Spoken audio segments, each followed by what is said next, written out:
I would never take my hard-earned money from here and invest over there. I have a rule. The rule of thumb is that I only invest something that is right next to me. Okay, you know what you can drive by it, touch it, feel it. I can keep my eye on it. You know what I mean? Coming from Miami, over there we have a lot of nationalities, but mostly Hispanic. But Latinas. if you're over there, if you go into, let's say, coming as a Muslim nationality of a country from the East, over there's a lot of conveniences that you won't find, that you can find here readily as a Muslim, as a Eastern person from this side of the world. And so this is something that for us was like something we were looking forward to. So up until a couple of years back, I think it was post-COVID, it was an untapped market. Yeah, we didn't have luxury in Dubai. What was luxury?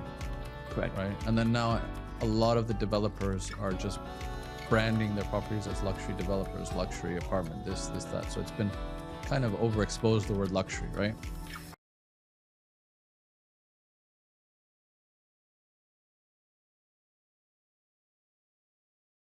Hello, everyone. Thank you so much for joining us at another episode of Main Mic. With me, I have the infamous Mr. Bahman Bandari. Thank you so much for your time and joining us on our Main Mic podcast today.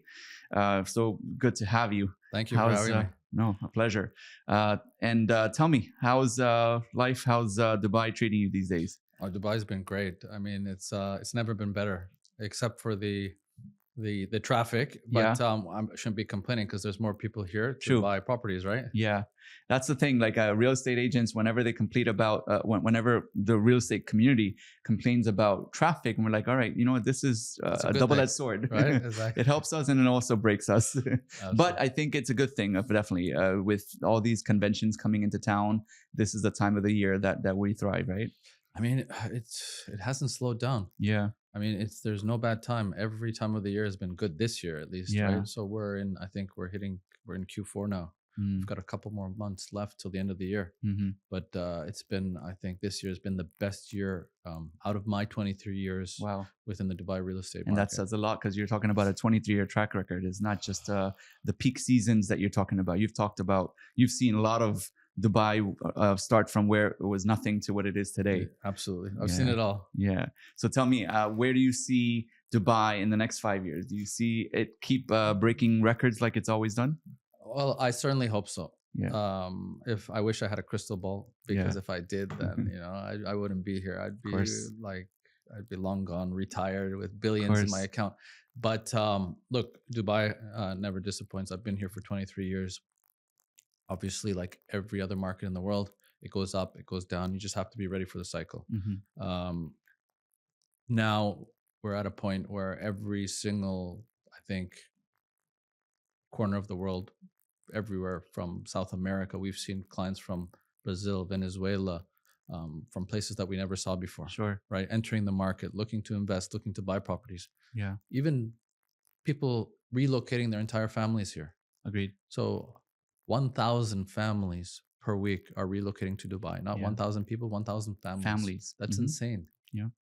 That's a good testament to what the lifestyle is all about, the safety, the opportunity, the ease of travel, everything that a family that's wanting to just live the day-to-day life wants to know about and wants to be part of.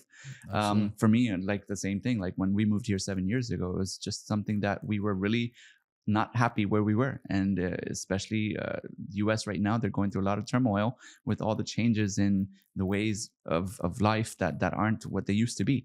And your background is Canada, so I'm sure that for you as well, right? There was some type of motivation to be able to come and check out Dubai even 23 years ago, right? Well, back then, not too many people knew about Dubai. I came by chance, and I think it was grace of God. So I was at the right place at the right time, and I had come here before all of this boom and obviously marketing had started. So I was very, very fortunate to be here. It's back then, when I first moved, a lot of people would say, why are you moving from Canada to Dubai? A lot of people are looking to go to Canada. Yeah. Right. And I didn't understand because, and back 23 years ago, Canada, Vancouver was a very good place to live. Sure. A lot of people were immigrating and migrating to Canada. Unfortunately, and that's why I haven't gone back for the last 14 years. You know, a lot of people now, a lot of my friends who are saying, Dubai, why have you moved to the Middle East? Yeah. Why would you leave Vancouver? Why would you leave Canada? You know, all those people now are reaching out and saying, is there a job for me in Dubai? Is there an opportunity for me in Yes, Dubai? yes. And these are from the West, right? These are people from very stable countries, stable from an economic standpoint, from job perspectives, and so on and so forth. And they're talking about coming to the Middle East. This was something unheard of until recent. 100% because of Yeah. safety, like you mentioned. Hmm. It's unsafe. I mean, healthcare has diminished as well. It's gone down. I mean, I know, and I could never imagine because when I was there, the healthcare was amazing. Hmm. Now, my family, my parents, my brother, they just say it's just horrible. Yeah. You have to wait 6 months to go see a doctor Just if to you see have a an doctor. issue. Yeah. And that's one thing. Like, just my wife just had a recent surgery, and Oh, well. within 2 days they scheduled it. And that's Amazing. something even in Miami we Right. could have never heard of. Like, Of just to course. get an approval from an insurance company takes weeks over Right. there. Well, I hope she's okay. No, she's well, Yeah. thank God. Yeah, it was just Great. a opted surgery that she had to do. But overall, like, the medical system, the schools, the way of life, and the safety, the infrastructure, and the opportunity of being able to not only put your family where it's safe, but also where your capital is safe. 100%. There's not many options in the world these days. So I know that's one thing that you're specializing in, that you're known for throughout the media world and also throughout the Dubai real estate world, is your appearance and also as a part of the episode for Million Dollar Listing. Yeah. Tell us more about that. Right. So yes, I'm a cast member on Million Dollar Listing. I'm also executive producer. Okay. I'm actually probably the biggest fan in the world. Nice. And having said that, I actually brought Million Dollar Listing to the UAE Nice. because back in the day I used to watch the show. I loved it. I loved the hustling and bustling, you know, because I would get adrenaline rushes. And I'm like, that's me on TV. When I watched like Ryan Serhant or Josh Altman or these guys who are my good friends now, but I'm like, you know, I can relate to that person. That's me. That's how I Yeah. feel. That's how I negotiate, you know, and even I can do better. Right. Okay. So, and then I'd look at the properties in New York and Los Angeles and I'm like, oh man, these guys have nothing on us. Yeah. Right. In Dubai, in the UAE, in Dubai, Abu Dhabi, we've got the tallest skyscrapers in the world. Mm-hmm. We've got man-made islands. Yes. Right. I'm like, why is this show not here? Agreed. So it was quite tedious. I went after it for 5 years. Yeah. A lot of rejection. Sat across people, pitched it to them. And I'm talking very high influential people within the market, CEOs, chairmen, very, very powerful people in the country. Everyone loved the idea. But then when it came time to execution and financing, obviously it was rejected over and over. And then after about 4.5 years and 1 year of mothballing it, I'm like, you know what? Let's try Abu Dhabi. Oh. Yeah, Dubai is just, it's not working out. Let's try Abu Dhabi. So it was one phone call, cold call to His Excellency. Pitched him the idea, elevator pitch. He loved it. He's like, okay, let's do it. What do you need? I said, I need everything. I need finance. I need production. I'm just a real estate guy with an idea. And I love the show. So then I met his team. His team loved it. They're like, why hasn't this been done? And, you know, nice. One thing after another. Right after COVID, we signed up with NBC, and NBC, basically Image Nation has the formatting rights for the MENA region. And then we did a casting call. At that point I was told that you're not guaranteed a spot on the show. You are executive producer, but you need to be cast like everyone else. So you have to go through the whole audition process and everything, which was like kind of a bit of a nerve wreck for me. You know, I'm like, I didn't bring the show here for other people to be on it, right? But it all worked out well. I am on the show. We did season 1. It aired in September 2023. We were number 1 on Stars Play within 24 hours. We broke all records, 3x subscription. I think millions of people within the MENA region watched. It went on Apple TV. It was all over the UK. And then one of our biggest accomplishments was we ended up on Roku in the US, which basically, which 83 million households basically had access to Million Dollar Listing UAE. Yeah. And we were top, I think 15 or top 20 within 2 weeks on Roku. Wow. That's amazing. And I think that the way that you guys have portrayed the real estate market in the light, and also being able to highlight the transactions and the type of buyers and sellers that are in the local marketplace, was great for the industry itself. Did you watch the show? Yes, I've You watched a did? few. Oh, wow. Yes, I So have. if you watch season Yeah. 1 and wait till you see season 2, it's 100 times better. Is it? Okay, Oh well, I'm looking forward to it. And for me, season 1 was enough to be able to call for season 2 for me. Thank you. Yeah, Thank you. definitely. But I mean, I loved when season 1 happened, and it just like, I was on top of the world. I'm like, wow, you know, this is so great. Yeah. But then when we filmed season 2, Yeah. you're Can't just wait gonna to have see to it. wait and see. So when's season 2 airing? So season 2 will be exclusively on Stars Play once again. Okay. And we are looking to air. I'm not sure how many episodes, but it will air before the end of the year. Oh, nice. So we're in, what are we now? We're in end of October. End of October. Yeah. So in about a month's time. Nice. Looking forward to it. Yeah. That would be great. The perfect timing as well Yes. for the world to be here in Dubai, enjoying Dubai, while they could see how Dubai real estate transactions happen and perhaps Absolutely. take part in it. Absolutely. So Ben, tell me a little bit more about the Dubai luxury real estate market scene, which I don't think there's any better person to ask this question but you. How do you see that industry growing? How do you see that segment, growing within the industry? And what needs to change perhaps to be able to get it to the next level of luxury? So, very good question. So up until a couple of years back, I think it was post-COVID.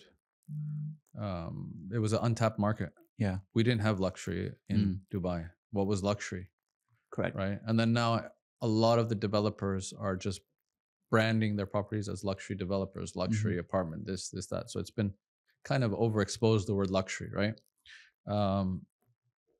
But now we see a lot of the private developers. We even see some of the semi-government and government. They've really stepped it up. And I don't see it slowing down. I see a huge demand because people, consumers, end users, even investors, everyone's looking at quality and what's being delivered and handed over. So the consumers and our clients are much smarter than they were before. They're looking at the developers, they're looking at their track records, who's building it, what they've built before. Name, reputation is everything. After sales service is very important. So luxury is not just the quality which you deliver and you give them the key and there's a whole process, right? Yeah. I don't see it slowing down anytime. I see it growing. What can be done to make it accelerate? I think good developers like yourself coming into the market and building a good product. Definitely. And I can definitely agree to the fact that what Dubai is known for is this glamorous lifestyle, but it wasn't always that way, right? When you got here 23 years ago, like you said, it was like a village. It wasn't what it is today. No. And so a lot of these segments within real estate, yes, Dubai all over the world, people think when we talk about Dubai, when we're outside of Dubai, it's like, oh, these guys are the rich and famous. Yes. They probably don't do the same lifestyle that ordinary people in the world do. Yeah. But when they come here, they see that there are segments. There is a luxury segment. There is a middle class segment. There's also, if you wanted to go and have a lunch for 20 dirhams, you can do that too here in Dubai, right? It's all, it serves all type of mentalities, capacities, and financial well-beings. So I say that definitely luxury is a segment that is kind of new, just like you said, and there's a lot more room to grow. With me, I think one of the things that we're looking forward to doing is bringing affordable to luxury. Yeah. Where sometimes luxury people think is always going to be expensive, but affordable luxury is also sometimes just the design can be luxurious. And design doesn't mean it has to be expensive. Design can itself be enough to be able to add value, to be able to make it feel luxurious and feel like you're in a penthouse rather than a... right? Exactly. Efficiency, floor plans, comfort. What is luxury at the end of the day? For me, it's comfort. Yeah. I want to go home. I want to relax. I want to be comfortable. Correct. Right. Exactly. And that's one of those things that I feel like a lot of developers, when they want to be known as a luxury developer, they think that it just needs to be a high price tag. But it's all a lot more about lifestyle, floor planning, and the finishes and the combination of those finishes to be able to make it luxurious. Absolutely. Right? Even amenities in the building as well. Correct. Yeah. So that's one thing that Main Realty for sure is specializing in, and you can count us That's on, awesome. count on us for that for sure. So Ben, tell me, in all of the real estate you've seen these days, which part of town, which is a segment, or which part of Dubai is the one that excites you the most? Oh wow. So I live on the Palm, Jumeirah. Mm-hmm. I'm excited. My office is on the Palm, so I Nice. live, sleep, eat on the Palm. Okay. So we do a lot of business on the Palm. Yeah. With Palm Jebel Ali coming up as Mhm. well, I think the whole city is moving South. more. Yeah, Yeah. exactly right towards Abu Dhabi. And then I think Abu Dhabi is a sleeping giant as well. Yeah. You know, with the announcement of Disneyland, Yes. and everything that's going on there. Mm-hmm. I think people should keep their eye out for Abu Dhabi. For sure. But yeah, so the Dubai South area, with the new international airport, Palm Jebel Ali, Palm Jumeirah, there's just a lot of good opportunity. Yeah. You know, we like Dubai Hills. We love the mansions there. Yes. Um, They've done tremendous. Like Right. over the course of since COVID and now, things have like quadrupled. right, Right. 100%. La Mer is up and coming. Yeah. Jumeirah Bay, you've got some beautiful villas Yes. on that island. The list goes on. Yeah, for sure. Yeah. For us, we've definitely. I like that you're saying that the city is moving south. It's like clear that the vision is to be able to get Maktoum Airport up and running within the next 5 years, and people will start to travel from that side of town to this side of town. So traffic flows and all that stuff is going to basically be inverted to that side, and so definitely our focus is on that side as well. So do you think that Palm Jebel Ali can be the next phenomenon? And perhaps trump the Jumeirah Island. Palm Jumeirah. I believe it will be. There's no doubt in my mind. I mean, look, they've done a great job on Palm Jumeirah. They've learned from that as well. Yeah. Right. It's trial and error. So I think they've released last year. They released some fronts and some villas. They sold out. I think it's also good value for money. Sure. And I think there's going to be a lot of surprises, big names basically being released. For sure. And we're just anticipating and waiting for the news. But definitely it's going to be a great investment. I mean, where in the world can you live on a man-made island with beautiful waterfront views? Yes. And with entertainment, like 5, 6, 7-star hotels? Agreed. And the lifestyle that we live here. We forgot to talk about the lifestyle. Lifestyle is the most. I mean, you have the safety, you have the security, but yes. I mean, the restaurants here, the service. All nationalities can feel at home here. 200 plus. Yes, correct. And that's something that is coming from Miami, over there we have a lot of nationalities, but mostly Hispanic. But Latinas. If you're, over there, if you go into, let's say, coming as a Muslim nationality of a country from the East, over there's a lot of conveniences that you won't find, that you can find here readily as a Muslim, as a Eastern person from this side of the world. And so this is something that for us was like something we were looking forward to, that where we can get halal food wherever we go 100%. and have the safety, mosques available. Right. These are things that helped us be able to make. I don't eat pork. No. You don't eat pork, No. right? I mean, but in Canada and US, you have to it's very difficult to have a meal. Correct. Right? Yeah. I grew up in Vancouver, Canada. I was born in Canada. Okay. Back in the day, I won't say how old I am. I'm old, but growing up was very difficult for me because there was not a very large Muslim community or Middle Eastern ethnicity. I think at that time there were maybe 4 families. Yeah. I mean, I was born in the 70s, so I got picked on. I got bullied a lot growing up. So, but you come here, you live in Dubai, you live in the UAE, and you just feel right at home. Yeah, true. Same thing with me.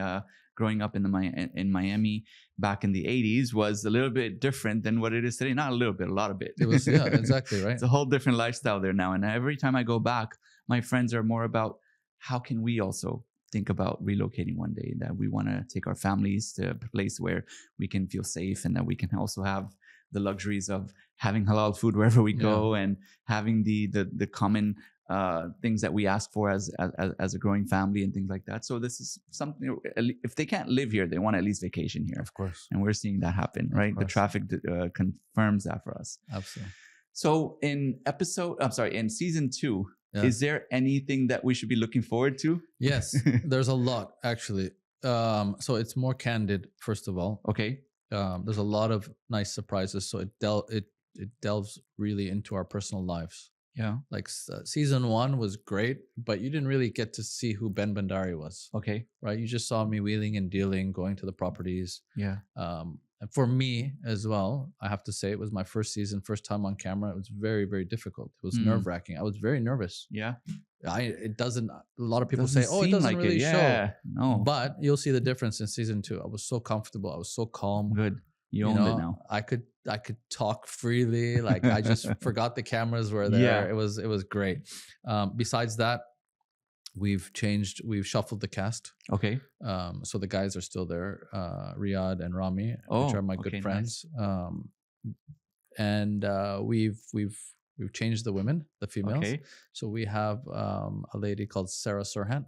Oh, Sarah Surhant. Yeah, so she works with me. Nice. She works at Benco Real Estate with me. Awesome. And then there's another lady called May Khalid who works for PSI in Abu Dhabi. So she's an Abu Dhabi agent. Okay. But she does some deals in Dubai as well. Nice, nice. So yeah, different cast, and then there's a lot more drama. Okay. Right. We can always enjoy that. That makes our life a little bit more interesting. It's more, but it's not trash TV. It's real estate drama. Yeah. Right? The things that probably the people of the industry can appreciate. Yes, exactly. And there's no throwing drinks in each other's faces or smashing plates on each other's heads. It's civil. It's business drama with taste. Yeah, exactly. With taste. And then season 1 was I believe if I recall 9 episodes. Yes. Season 2 will be we'll have 12 episodes. Okay. And then the entire cast as well travels to London, to UK. Oh, nice. Which is a nice surprise as well. Awesome. That would be great. I'm looking forward to seeing that. And aside from that, like I think that the entrepreneurial journey of you bringing that show here, being busy in real estate, I'm sure like, when you first got here, it was like starting from scratch in a new country and things like that. Tell me more about your entrepreneurial journey. Oh, wow. So I grew up obviously in Vancouver, Canada. Didn't like studying. Dropped out of university. I worked from a very young age at my parents' restaurant. We owned 3 Arby's fast food chains. Yes. And so I grew up watching my mother run a business. So I started at a very young age cleaning tables, and then I went taking orders, and then making sandwiches, and then to becoming a night manager. So I learned to run a business. And then I decided my parents had sold the restaurants, and we didn't have the businesses any longer. And that's when I had dropped out of university. So things weren't really going well for me. Okay. And, being young and ignorant and I wanted to basically pursue something, but I didn't want to study. So I had clashed with my parents, and I didn't get along with them at that time. And so by chance and the grace of God, there was an opportunity for me to come to Dubai and to basically stand on my own feet and to prove everyone wrong. And it happened. Nice. I came here. I lived in a 1-bedroom with six people. So it was like military. Wow. Waking up. Started in the real estate, very fortunate, back in 2002. Got thrown in the deep end. But having said that, my parents were always investors as well in real estate. So awesome. I saw them buying and selling properties. Great. I saw them wheeling and dealing, negotiating from a very young age, nice. Which kind of was like subconsciously was always in the back of my mind. So I knew real estate. Yeah, yeah. And then I did retail and sales my entire life from a very young age, like from the age of 10. I was doing garage sales. We would advertise in the papers. My mom would put ads in the paper. My neighbors would have a garage sale, so we'd throw our stuff there. I would sell all of my stuff, and my neighbor was like, "Wow, Ben, can you start coming and selling ours as well?" So I had a knack for sales. Nice. I had a knack for basically dealing with people. My PR was very good, and so yeah. And then I always knew that I wanted to do sales. Ben, we have so many common grounds. Me also, my family, back in the 80s, around the time when I was born until like I was a teenager, I was grown in the back of an ice cream store. And Wow. my family was my mom and my dad. They ran that store from 9 in the morning to like 6 in the evening. And we basically, my sister and I, we were raised in the back of that store. Wow. And not until like I basically graduated high school, I said, okay, you know what? My parents wanted me to go to school. And I'm Yeah. like, I don't Yeah, we really have to want be to a go to doctor, school. an Yeah, engineer, exactly. right? That's what their expectation was, that I was going to become a pharmacist. Right. And then after one semester, I dropped out. And I'm like, this is not for me. And I Wow. started my So you're entrepreneurial uni journey. dropout as well. Yes, exactly. Yes, I That's dropped awesome. off in I dropped out in one semester, and I pursued my entrepreneurial career. 2001, I got my real estate license back in US, and then ever since, I never looked back. It was just always that real estate passion to be able to build something, to be That's able to awesome. own something, and that's what brought me here to Dubai. So like Awesome. so many So similarities. from FMB to Yeah. university dropout to real Yes, estate, right? exactly. Yeah.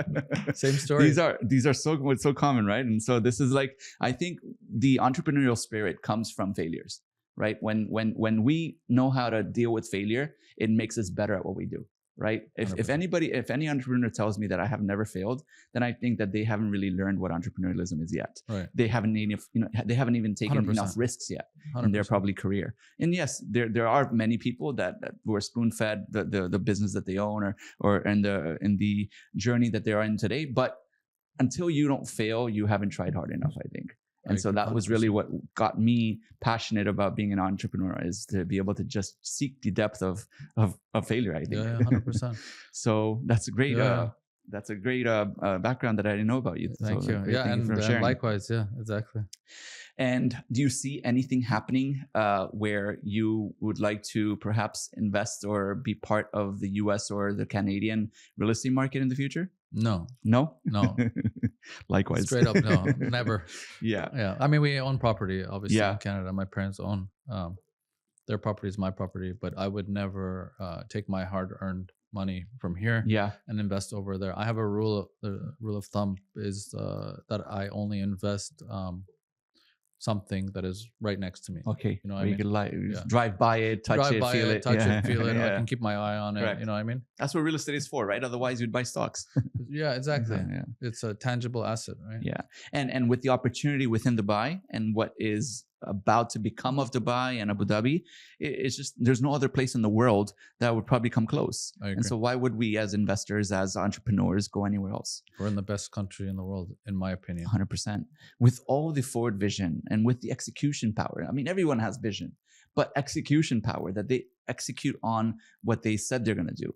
There's many governments and countries that try, but they can't get close. It's sometimes it's the problem is that they're just not set up for that. Their political systems and their people are just at two opposite ends. Yeah. And then it's just convincing the public to do one thing versus what the leadership wants to do. It'll never get done. It's like our country. Exactly. So here, that's the beauty of this country, is that where I see that where they think of something and it's already in plan. I'm sorry, it's not just a plan, it's already in execution. They execute. Yes. Execution is it's all about execution. Exactly. So I want to talk a little bit more about your broker success, your brokerage success in Dubai. Tell me, how's your office doing these days, and where do they specialize in? My office is so we've grown. So I run. We own the company. Me and my wife. She handles the entire operations. So anything to do with obviously WPS, paying the staff, HR, day-to-day problems, marketing, all the administrations report to her. And then I'm just more of the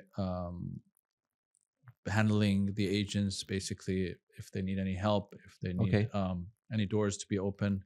I do my own deals, but I never announce my deals because I don't want to demotivate the staff as well. And I don't want them to think that obviously they're competing with me.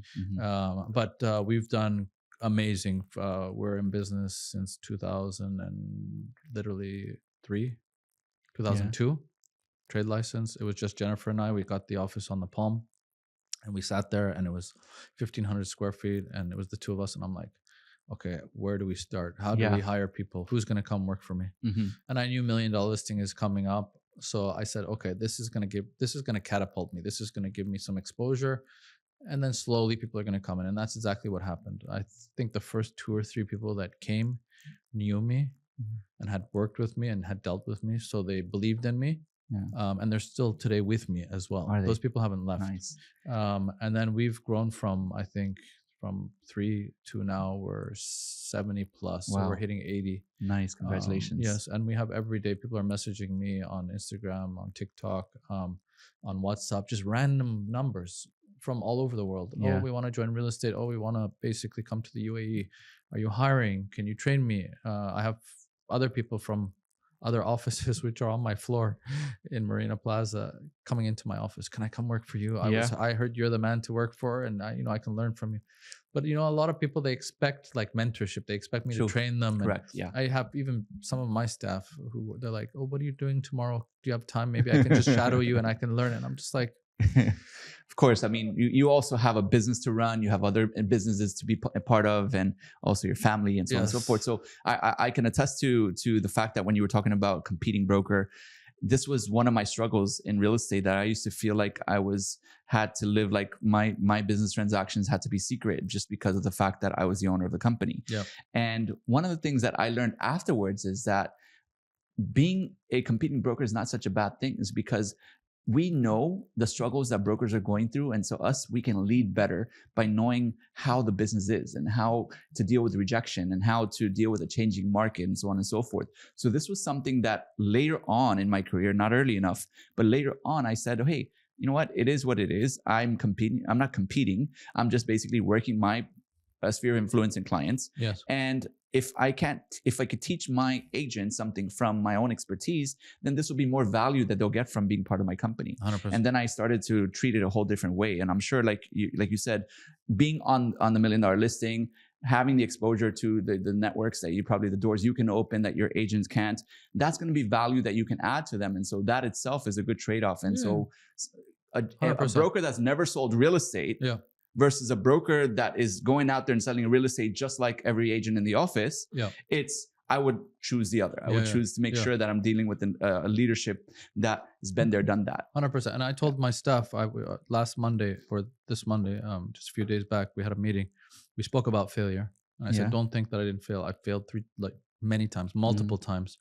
I fail every day. It's like, but I learn from my experiences. True. And I told them as well, a lot of people are joining and they think that, whoa, let's join Bahman Bandari and make $1 million. No, it doesn't work like that. Yeah. You know what I mean? Yeah. Like, yes, you come in. What am I here for? I'm here to give you guidance. You can learn from my experience. I'm here, use my experience, right? Exactly. I can open doors. One of my agents just sold 2 floors with a developer. Nice. Wasn't getting a discount. Called me up, Ben. I said, yes, I can call the CEO. I called the CEO. Few calls back and forth. We got 5% discount. Amazing. The buyer wanted to buy 1 floor. He ended up buying 2 floors. So, that's the value that I can add. Yes, right? Sure. Yeah, and then my credentials speak for itself. I mean, last year I was ranked #1 broker in the UAE by Arabian Business. Amazing, congratulations. We thank you. We were the agency of the year by the entrepreneur as well. Oh, awesome. So people are looking at us, of course. And we're definitely doing something right. Of course. Yeah. And sales is one of those things that no matter what industry you're in, whether you're a doctor, lawyer, real estate agent, or even selling hot dogs, it's something that comes with the territory. I think anyone that thinks that sales is not part of their career or their industry, they're basically missing the boat. 100%. Right. It's about connecting with people. It's about serving their needs. It's about adding value. It's about basically putting their needs before our own. Yes. And then the money comes automatic. Yeah. Right. It's all about relationships. 100%. Yeah. Ben, thank you so much for your time. Thank you so much for sharing Pleasure. So much insight. It was great to get to know your background and the hardships and also the successes that you've had in your journey. And I wish you tons of success in the new season launching soon. Thank you. We'll invite you to the premiere. Oh, please. Thank you so much. I'd love to come. Yeah. Amazing. Thank you. And for everyone at home, thank you so much for watching. Please subscribe, like, and comment below, and we'll see you on the next episode. Have a great day.